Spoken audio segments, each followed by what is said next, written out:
दूसरा चैप्टर बौद्धकालीन शिक्षा पढ़ाने के लिए उपस्थित हुई हूं। बच्चों, पहला चैप्टर आपका समाप्त हो गया, दूसरा है बौद्धकालीन शिक्षा। आप लोग पढ़ाई कर रहे हो ना बच्चों? लेक्चर को अच्छे से समझिएगा और समझकर आप नोट्स भी बनाइएगा, क्योंकि जो पॉइंट मैं पढ़ा रही हूं वो बहुत ही इंपॉर्टेंट है। बच्चों, उत्तर वैदिक काल के अंतिम चरण में हिंदू धर्म में अनेक विसंगतियां आ गई। धार्मिक पाखंड बहुत ज्यादा फैल गया था। छुआछूत नामक बुराई अपने चरम सीमा पर थी। उस समय आप लोग को पता है बच्चों ना, वर्ण चार होते थे, ब्राह्मण, क्षत्रिय, वैश्य, शूद्र, जिसमें से शूद्रों को शिक्षा ग्रहण करने का कोई अधिकार नहीं था, जिससे उस समय लोग शूद्र को अछूता समझते थे। यहां तक कि वो उनकी परछाई से बचते थे। इस प्रकार का समाज में इन जातियों की सामाजिक और आर्थिक स्थिति बहुत ही गिर गई थी। धार्मिक कर्मकांडों के नाम पर अनेक हिंसात्मक कार्य होते थे। ऐसे ही सामाजिक वातावरण में बच्चों महात्मा बुद्ध, जिनको हम गौतम बुद्ध के नाम से भी जानते हैं, उनका प्रादुर्भाव 563 ईसा पूर्व हुआ। उन्होंने अपनी युवावस्था में ही राजपाट छोड़कर संन्यास ले लिया। बच्चों, आप लोग गौतम बुद्ध के बारे में तो जानते ही होंगे, पिछली कक्षाओं में भी पढ़ा होगा, हिंदी में उनकी कहानियों को पढ़ा होगा, लेकिन फिर भी मैं उनके जीवन पर थोड़ा सा प्रकाश डालना चाहती हूं। बच्चों, गौतम बुद्ध राजा शुद्धोधन के बेटे थे। राजा शुद्धोधन के कोई संतान नहीं थी। बहुत समय पश्चात उनको एक पुत्र हुआ और उन्होंने अपने पुत्र का भविष्य जानने के लिए अपने गुरु को बुलाया। गुरुजी आए और उनकी कुंडली देखी। उन्होंने बताया कि आपका बेटा राजभोग नहीं करेगा, वह एक सन्यासी का जीवन व्यतीत करेगा। ऐसा सुनकर राजा को बड़ा ही दुख हुआ। उन्होंने कहा, गुरुदेव, कोई उपाय बताइए कि जिससे मेरा बेटा राजभोग करे, क्योंकि मेरे और कोई संतान नहीं है। मेरा राजपाट कौन संभालेगा? गुरु ने कहा कि इसकी किस्मत में सन्यासी बनना है, उसको कोई नहीं टाल सकता। उन्होंने कहा, आप कोई उपाय बताइए, हो सकता है कि उसका मन बहल जाए। उन्होंने कहा कि इसके सामने कोई भी दुख, तकलीफ, मुसीबत वाली बातें नहीं आनी चाहिए। राजा शुद्धोधन अपने पूरे नगर में इस तरह का माहौल बना दिया कि उनके नगर में कोई भी वृद्ध यानी कि बूढ़ा व्यक्ति नहीं था, ना कोई बीमार था, ना कोई दुखी और गरीब था। यहां तक कि किसी की मृत्यु होती थी, उसकी भी सूचना उनके तक नहीं पहुंचती थी। राजा ने ऐसा माहौल बना दिया कि वो अपने नगर से दूर उनको ना जाना पड़े। सारी शिक्षा दीक्षा उनकी सब महल में ही करवा दिए।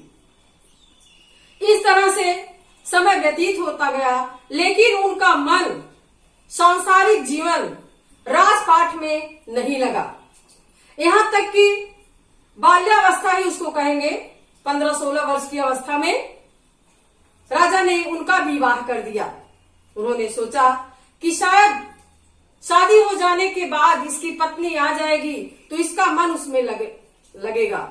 और उन्होंने यशोधरा नाम की कन्या के साथ सिद्धार्थ का विवाह कर दिया। विवाह होने के पश्चात भी उनका मन राजपाट में नहीं लगा और उनको एक पुत्र हुआ जिसका नाम था राहुल। बच्चों, हिंदी में आपने ये कविता पढ़ी होगी ना, माँ का एक कहानी राजा था या रानी। यह कविता गौतम बुद्ध के ऊपर ही है, जो राहुल अपनी माँ यशोधरा से पूछता है कि माँ कोई कहानी सुनाइए, तो यशोधरा गौतम बुद्ध के ऊपर ही कहानी सुनाती है। संयोग की बात है कि एक दिन गौतम बुद्ध के पिताजी राजा शुद्धोधन अपने देश से बाहर, कहीं अपने राज्य से बाहर गए थे।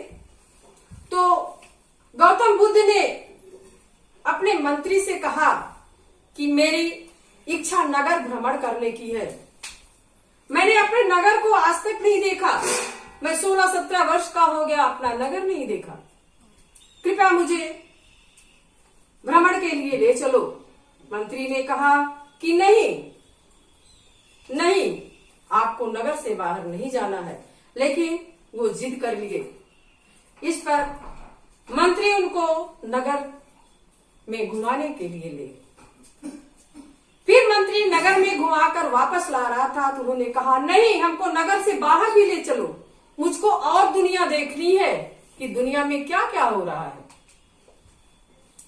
नगर से थोड़ी ही दूर गए ही थे कि उन्होंने देखा कि एक वृद्ध एक डंडे के सहारे, लाठी के सहारे चला आ रहा है, जिसको देखकर उनका हृदय द्रवित हो गया। उन्होंने मंत्री से पूछा कि मंत्री ये कौन है, क्योंकि बच्चों इतनी अवस्था हो जाने तक वो किसी बूढ़े को नहीं देखे थे। तो मंत्री ने कहा युवराज, ये भी इंसान है, हम लोग जैसे आप हो हम हो वैसे ये भी कभी था और इस समय वृद्धावस्था को प्राप्त हो चुका है। तो उन्होंने कहा क्या मैं भी कभी ऐसा हो जाऊंगा? तो मंत्री ने कहा हाँ युवराज, आप भी वृद्ध होंगे। तो बहुत ही कष्ट हुआ उनको। बोले रथ को आगे बढ़ाओ। फिर रथ आगे लेके जाते हैं तो देखते हैं कि बहुत गरीब, दीन दुखी, फटे पुराने कपड़े पहने हुए, भूख से बेकल होकर चीख चिल्ला रहे थे। तो फिर वहां पे उन्होंने अपना रथ रुकवाया और पूछा मंत्री ये क्या है, ये लोग इतना रो चिल्ला क्यों रहे हैं? तो बोले कि युवराज ये सब भूख प्यास से तड़प रहे हैं, इनको खाने के लिए अन्न नहीं है, बदन पे कपड़े नहीं है, इसलिए ये रो रहे हैं। वहां भी उनको बहुत दुख हुआ। इस तरह से कई मुसीबतें उनको रास्ते में देखते हुए गए और लास्ट में उन्होंने देखा कि कुछ लोग मुर्दे को लेकर आ रहे हैं। फिर उन्होंने वहां पे अपना रथ रुकवाया और बोला मंत्री ये क्या है, मैंने तो ऐसा कभी नहीं देखा। तो उन्होंने पूछा, कहा मंत्री ने बताया कि युवराज वृद्धावस्था के बाद व्यक्ति की मृत्यु हो जाती है और वही व्यक्ति है, इसकी मृत्यु हो गई है, लोग इसको ले जा रहे हैं जलाने के लिए या दफनाने के लिए। तो उन्होंने कहा क्या मेरे साथ भी ऐसा होगा? तो मंत्री ने कहा हाँ युवराज, जो इस दुनिया में आया है सबको जाना है। बस वहीं से उन्होंने कहा अब आप रथ को मोड़िए और हमको महल ले चलिए। मंत्री ने रथ को मोड़ा और महल ले आए। उनका मन बिल्कुल भी विरक्त हो गया राजपाट से। उन्होंने सोचा कि जब हमको इस दुनिया में रहना ही नहीं है तो क्या फायदा इस राजसी भोग विलास से, और बिल्कुल अजीब ढंग से रहने लगे। एक दिन की बात है कि वो रात में अपनी पत्नी यशोधरा और अपने पुत्र राहुल, माता पिता यानी कि पूरा राजपाट छोड़कर यहां से चले गए और जाकर वो अनेक घूमते टहलते बहुत जगह उन्होंने भ्रमण किया और उनको बहुत ईश्वर की उपासना की, प्रार्थना की और उनको ज्ञान प्राप्त हुआ। इस प्रकार अनेक वर्षों तक वो अनेक देशों का भ्रमण करते रहे। उन्होंने सामाजिक अव्यवस्था पर ध्यान दिया। भारत में व्याप्त तत्कालीन सामाजिक बुराइयों को दूर करने के लिए समाज को एक नया मार्ग और दिशा प्रदान की। गौतम बुद्ध का मुख्य उद्देश्य धार्मिक पाखंड को दूर करना तथा समाज के सभी वर्गों एवं जातियों के बीच समानता लाना था। उनके जीवन काल में ही हजारों शिष्य बन गए थे। बच्चों, बुद्ध ने लोगों को बताया कि यह संसार कष्टमयी है। इच्छाएं, मनुष्य की इच्छाएं अनंत हैं, जो कभी भी पूरी नहीं हो सकती। एक इच्छा पूरी होने के बाद दूसरी इच्छा उत्पन्न हो जाती है। इच्छाओं का त्याग कर उन्हें कम से कम सरलतम सादा जीवन व्यतीत करना ही मोक्ष प्राप्ति है। इस प्रकार से बच्चों,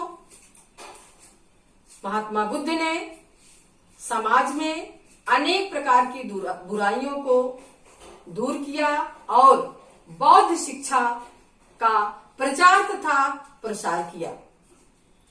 बौद्ध शिक्षा का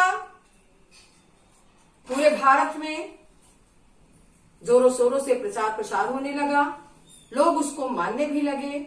आपने सम्राट अशोक का नाम सुना होगा। कलिंग के युद्ध में सम्राट अशोक भी सारी हिंसा को देखकर उनका भी हृदय द्रवित हुआ और वो भी महात्मा बुद्ध के शरण में आए, बौद्ध धर्म को अपनाया।